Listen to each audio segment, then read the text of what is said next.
श्री कृष्ण लीला।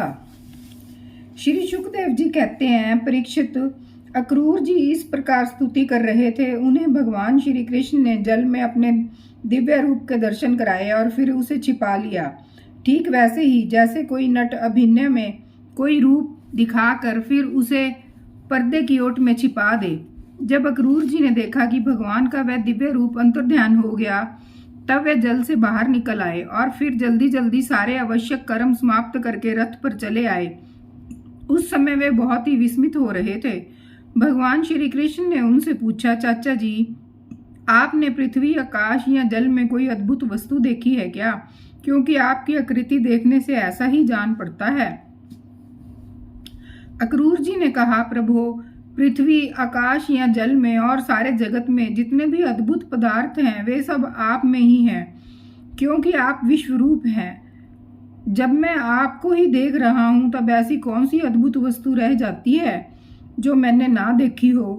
भगवान, जितनी भी अद्भुत वस्तुएं हैं वे पृथ्वी में हो या जल अथवा आकाश में, सब की सब जिनमें हैं उन्हीं आपको मैं देख रहा हूं। फिर भला मैं यहाँ अद्भुत वस्तु कौन सी देखी? गादिनी नंदन अक्रूर जी ने ये कहकर रथ हाँक दिया और भगवान श्री कृष्ण तथा बलराम जी को लेकर दिन ढलते ढलते वे मथुरापुरी जा पहुंचे। परीक्षित, मार्ग में स्थान स्थान पर गांवों के लोग मिलने के लिए आते और भगवान श्री कृष्ण तथा बलराम जी को देखकर आनंद मगन हो जाते। वे एकटक उनकी ओर देखने लगते, अपनी दृष्टि हटा ना पाते।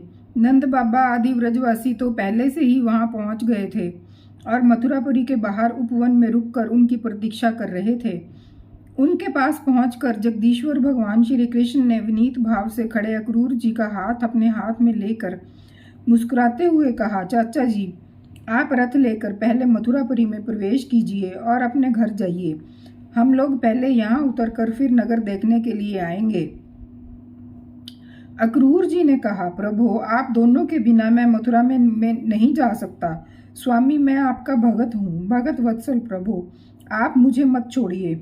भगवान, आइए चलें, मेरे परम हितैषी और सच्चे सुहृद भगवान, आप बलराम जी, ग्वाल वालों तथा नंद राय जी आदि आत्मियों के साथ चलकर हमारा घर स्नात कीजिए। हम गृहस्थ हैं, आप अपने चरणों की धूलि से हमारा घर पवित्र कीजिए। आपके चरणों की धोवन से अग्नि, देवता, पितर सबके सब तृप्त हो जाते हैं। प्रभु, आपके युगल चरणों को पखार कर महात्मा बलि ने वह यश प्राप्त किया जिसका गान संत पुरुष करते हैं। केवल यश ही नहीं, उन्हें अतुलनीय ऐश्वर्या तथा वह गति प्राप्त हुई जो अनन्य प्रेमी भक्तों को प्राप्त होती है। आपके चरणोदक गंगा जी के तीनों लोक पवित्र कर दिए हैं।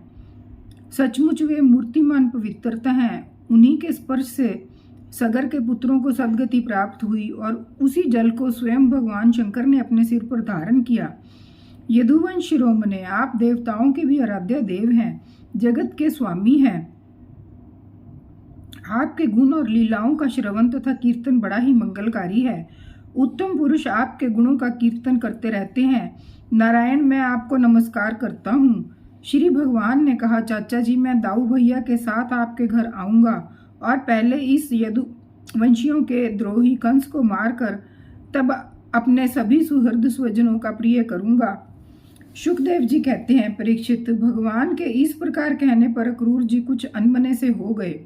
उन्होंने पुरी में प्रवेश करके कंस से श्री कृष्ण और बलराम को ले आने का समाचार निवेदन किया और फिर अपने घर चले गए। दूसरे दिन तीसरे पहर बलराम जी और ग्वाल वालों के साथ भगवान श्री कृष्ण ने मथुरापुरी को देखने के लिए नगर में प्रवेश किया।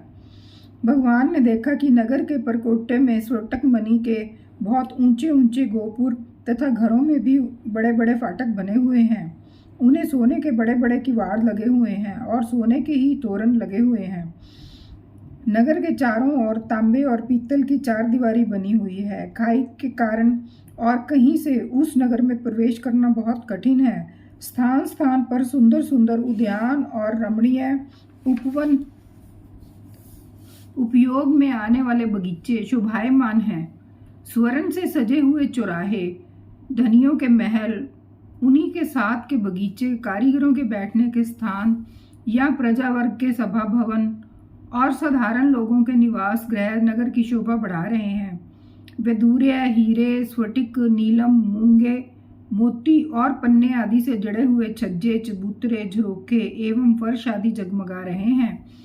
उन पर बैठे हुए कबूतर, मोर आदि पक्षी भांति भांति की बोली बोल रहे हैं।